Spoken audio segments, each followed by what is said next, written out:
ఇక ఫ్యూచర్ సిటీలో పెట్టుబడులు పెట్టండి, తెలంగాణ అభివృద్ధిలో భాగస్వాములు అవ్వండి, క్షత్రియులకు సీఎం రేవంత్ రెడ్డి పిలుపు. చూడు ఎంత మాట. ఇక్కడనేమో సర్దార్ సర్వాయి పాపన్న గౌడ ఆశయాలు నెరవేరుస్తా అంటాడు, ఇక్కడనేమో క్షత్రియులకు పిలిపిస్తాడు, రాజులకు. కుమ్రం భీం అల్లూరి స్ఫూర్తితో ప్రజా సమస్యలపై పోరాడినం, ప్రజాపాలనలో అందరికీ ప్రాధాన్యం ఉంటుంది, నిజాం షుగర్స్ ఫ్యాక్టరీని త్వరలోనే ప్రారంభిస్తాం, క్షేత్రీయ భవన్ కు స్థలం కేటాయిస్తానని ప్రకటన, సీఎం రేవంత్ ను ఘనంగా సన్మానించిన క్షేత్రీయ సేవా సమితి. చూడండి గౌడ్స్, ఇక్కడ మీ రాజ్యం తెత్తనని చెప్పి ఇక్కడ క్షేత్రీయులకు భవనం ఇచ్చిండు, మరి గౌడులకు ఎందుకు భవనం ఇయ్యలే? నిన్న సర్దార్ సర్వాయి పాపన్న గౌడు జయంతి, మరి సర్దార్ సర్వాయి పాపన్న గౌడ్ భవనం ఎందుకు ఇస్తామని చెప్పలే? ఆయన చరిత్రను ఆ భవనంలో పొందుపరుస్తామని ఎందుకు చెప్పలే? క్షేత్రీయులు ఎంతమంది ఉన్నారు రాష్ట్రంలో? తిప్పి కొడతా 1% కూడా ఉండరు. 1% లేని క్షేత్రీయులకు ఎందుకు భయపడతాను రేవంత్ రెడ్డి? ఎందుకంటే వాళ్ళు రాజులు, వాళ్ళ దగ్గర ఆస్తులు ఉన్నాయి, వాళ్ళ దగ్గర ధనం ఉన్నది. గౌడ్స్ దగ్గర ఆస్తులు లేవు, ధనం లేదు. కాబట్టి వీళ్ళకి ఏదో మభ్య పెట్టచ్చు, వీళ్ళని మభ్య పెట్టలేం. మీరు రండి, పెట్టుబడులు తీసుకొని రండి, మీకు ఏది కావాలంటే అది ఇస్తాం అని చెప్తాడు. పైకి ఇంకేమంటాడు, ఇక్కడ నన్ను నమ్ముకోండి, ఉన్నది అమ్ముకోండి.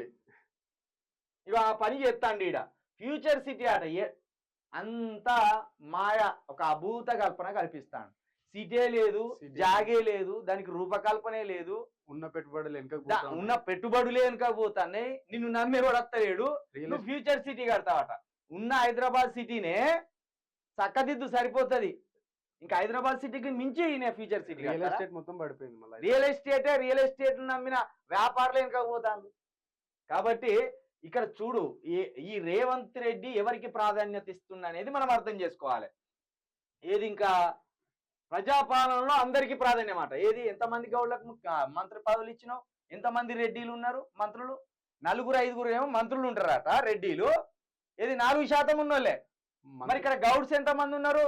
12% ఉన్నారు. మంత్రుల దాకా ఎందుకన్నా కార్పొరేషన్లలో కార్పొరేషన్లు 37, 39 కార్పొరేషన్లు ఉంటే 19 మంది రెడ్డిలు ఉంటారట.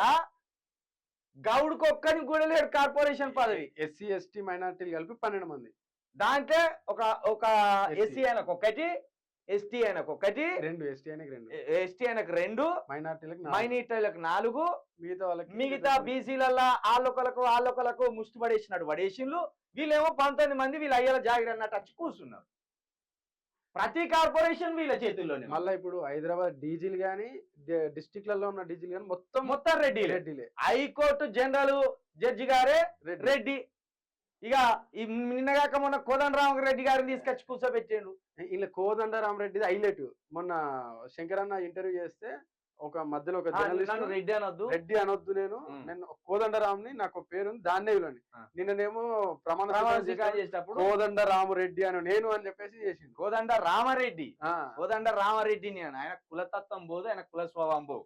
కాబట్టి మీరు రేవంత్ రెడ్డి అనే ఒక రెడ్డి కుల స్వభావం ఉన్న నాయకుణ్ణి నమ్మితే గనక మనము ఇదే ఉంటది పరిస్థితి. దయచేసి మరొక్కసారి చేతులు ఎత్తి చెప్తున్నా, రాష్ట్రంలో మరో ప్రత్యామ్నాయ పార్టీ రావాలి. వెలుమ నాయకుడు పోతే రెడ్డి నాయకుడు, రెడ్డి నాయకుడు పోతే వెలుమ నాయకుడు అనే దీన్ని మనం బద్దలు కొట్టాలి. ఇది బద్దలు కొట్టకపోతే మన బతుకులు గిట్లనే ఉంటాయి. ఇక్కడ సర్దార్ సర్వాయి పాపన్న గౌడ్ ఉత్సవాలేమో ఘనంగా చేసినట్టు చేస్తారు, ఇక్కడ పెట్టుబడులేమో క్షేత్రీయులకు, భవనాలేమో క్షేత్రీయులకు వాళ్ళని పిలుస్తారు. దీన్ని బట్టే మనం అర్థం చేసుకోవాలి. ఈనాడు ప్రజా సమస్యలపై పోరాడినాడు రేవంత్ రెడ్డి. ఏది సూట్ కేసులు పట్టుకొని పోయి దొరుకుడు ప్రజా సమస్య. ఒక్క సమస్య దేని మీద యుద్ధం చేసిండు, ఉద్యమం చేసిండు? ఏ ఉద్యమం చేసినావు? ఏ ప్రజా సమస్యలో పాల్గొన్నావు? పైసలతోటి నువ్వు పోరాటం చేసినావు, పైసలు పెట్టినావు, పైసలు దొరికిపోయినావు. ఉన్న పైసలతోటి మళ్ళీ బయటకు వచ్చి పోజులకు వచ్చి కేసీఆర్ మెడల్ వంచుతా అన్నట్టు నువ్వే బిల్డప్ ఇచ్చి నీకున్న మీడియా అనుగణం ద్వారా నువ్వు పెద్ద లీడర్ అని చూపించుకున్నావు. గదే జరిగింది. నువ్వు లీడర్ అయిందయ్యా. నువ్వు లీడర్ అంటే ఈ తెలంగాణ జనం నవ్వుతుంది, నమ్ముతారు నిజంగానే ఇదే నిజం అనుకోని. కాంగ్రెస్ పార్టీలో ఉన్న సీనియర్లు నవ్వుతారు, సీనియర్లే నవ్వుతారు. నువ్వు లీడర్ అంటే నువ్వు ప్రజా సమస్యల మీద, ఏ ప్రజా సమస్య? ఎవరికైనా భూమి పంచమని పోరాడినవా? లేకపోతే హాస్పిటల్ అద్భుతంగా కట్టించాలని పోరాడినవా? విద్యా వ్యవస్థను మొత్తం కొత్తగా నూతన విధానంతో తయారు చేయాలని పోరాడినవా? భూమి లేని వాళ్ళకు భూమి పెంచినావా? ఏం చేసినావు నువ్వు? ఆఖరికి రాష్ట్ర పోరాటంలో కూడా రాష్ట్ర పోరాటంలో తెలంగాణ ఉద్యమంలో కూడా లేవు కదా. కాబట్టి ఇది రాసుకొచ్చిన వెలుగు పేపర్కే సిగ్గు లేదు ఈ వార్త.